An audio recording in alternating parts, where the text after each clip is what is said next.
Hello, Jenna and Scarlett. This is my simple gift for you. I hope you like it. Ingat kayo palagi. Mamimiss ko kayo. I love you. Friends forever. Bye-bye.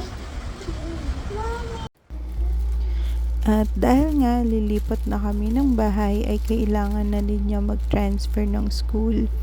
At dahil sa meron siyang dalawang BFF na kasing cute niya, naisipan kong magbigay siya ng gift sa kanilang dalawa for remembrance of their friendship.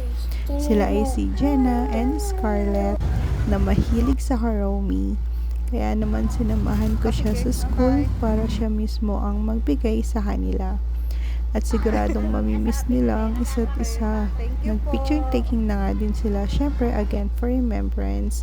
At nagpaalam na din siya sa kanyang mga teachers from grade 1 and grade 2. Nahiya pang ako magpa-picture kay Ma'am Ana sa grade 3. At syempre walang hanggang pasasalamat kay Mami Chi sa pag-aasikaso at pagtingin niya kay Jamesh. Sobrang salamat po at mamimiss po namin kayo.